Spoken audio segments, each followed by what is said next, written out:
सोचिए, एक इंसान, सिर्फ एक दूरबीन और आसमान पर डाली गई एक नज़र ने पूरी दुनिया की सोच को हमेशा के लिए बदल कर रख दिया।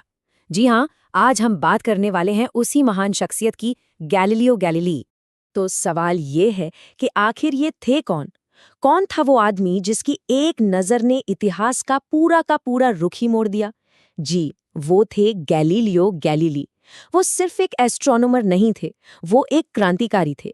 एक ऐसा इंसान जिसमें सदियों से चली आ रही बातों को चैलेंज करने की हिम्मत थी।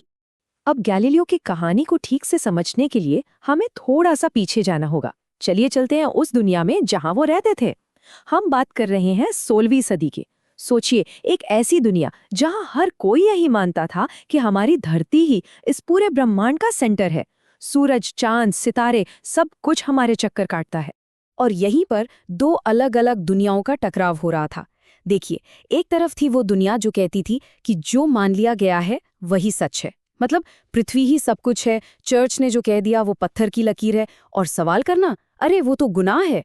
और फिर दूसरी तरफ अकेले खड़े थे गैलीलियो, जिनका फिलॉसफी बहुत सिंपल था लेकिन रेवोल्यूशनरी था। वो कहते थे, मैं मानने से पहले देखना चाहता हूँ। बस यहीं से असली कहानी शुरू होती है। तो सवाल उठता है, गैलीलियो ने ये किया कैसे? उन्होंने कोई बहुत कॉम्प्लिकेटेड काम नहीं किया। उन्होंने बस देखने का एक बिल्कुल नया तरीका अपनाया। एक ऐसा तरीका जो सुनी सुनाई बातों पर नहीं, बल्कि अपनी आंखों देखी चीजों पर यकीन करता था, ऑब्जर्वेशन की पावर पर। अब ये सुनने में तो बड़ा सिंपल लगता है ना, कि भाई मैं मानने से पहले देखूंगा। लेकिन उस जमाने के लिए ये एक क्रांति से कम नहीं था। ये एक लाइन असल में साइंस के एक नए दौर का ऐलान थी। एक ऐसा दौर जहां ब्लाइंड फेथ से ज्यादा सबूत की कीमत थी। गैलीलियो का तरीका कमाल का था, एकदम सिंपल पर बहुत पावरफुल। उन्होंने क्या किया? दूसरों की बातों पर यकीन करने के बजाय उन्होंने खुद अपनी दूरबीन बनाई, अपनी आंखों से सीधा आसमान में देखा। वो कल्पना या कहानियों के पीछे नहीं भागे, वो सबूत खोज रहे थे, ठोस सबूत। और फिर जब गैलीलियो ने अपनी उस दूरबीन से आसमान में झांका ना, तो उन्हें जो दिखाई दिया, उसने सदियों से बनी हुई सच्चाइयों की दीवारों को एक एक करके गिराना शुरू कर दिया। तो चलिए देखते हैं कि वो शॉकिंग डिस्कवरीज थी क्या। पहली ही डिस्कवरी एक जोर का झटका थी। देखिए, सदियों से सब यही मानते थे कि आसमान में जो भी चीजें हैं वो डिवाइन है, परफेक्ट है, एकदम स्मूथ। पर गैलीलियो ने देखा कि अरे नहीं, चांद तो कोई चिकना गोला है ही नहीं। वो तो हमारी धरती की तरह ही ऊबड़ खाबड़ है, उस पर पहाड़ हैं, घाटियां हैं। वो जो स्वर्ग के परफेक्ट होने का आइडिया था ना, वो टूट रहा था। और फिर एक और धमाका। गैलीलियो ने देखा कि बृहस्पति यानी जुपिटर ग्रह के चारों ओर 4 छोटे छोटे चांद घूम रहे हैं। अब ये तो पक्का सबूत था, कॉन्क्रीट प्रूफ कि भाई हर चीज पृथ्वी के चक्कर नहीं लगाती। मतलब यूनिवर्स में और भी सेंटर्स हो सकते थे।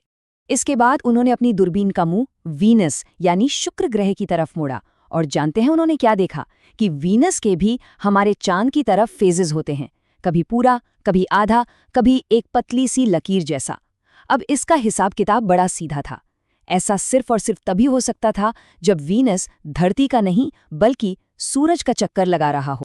तो जब इन सारी डिस्कवरीज को एक साथ जोड़ा गया, तो नतीजा सिर्फ एक ही निकला। एक ऐसा नतीजा जिसे कोई झुठला नहीं सकता था, ये कि हमारी पृथ्वी इस ब्रह्मांड का केंद्र नहीं है। और बस यही वो पॉइंट था, यही वो कंक्लूजन था जिसने साइंस और उस वक्त की सबसे पावरफुल इंस्टीट्यूशन यानी चर्च को आमने सामने लाकर खड़ा कर दिया। एक महान टकराव की शुरुआत हो चुकी थी।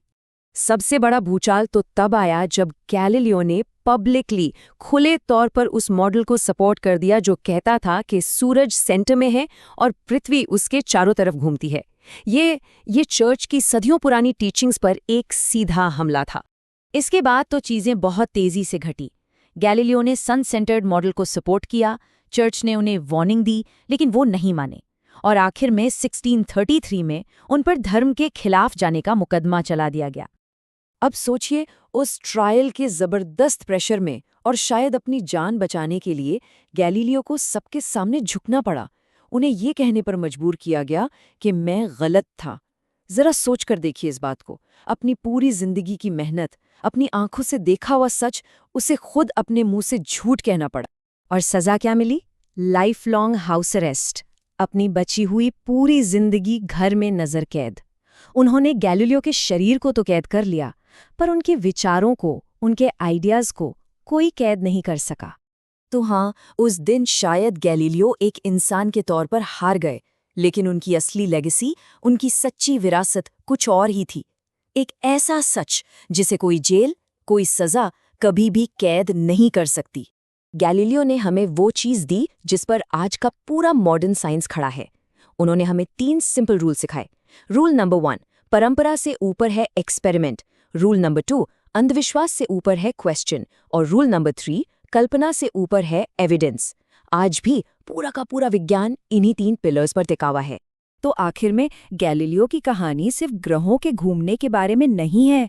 नहीं, उन्होंने तो इंसान के सोचने का पूरा तरीका ही बदल दिया।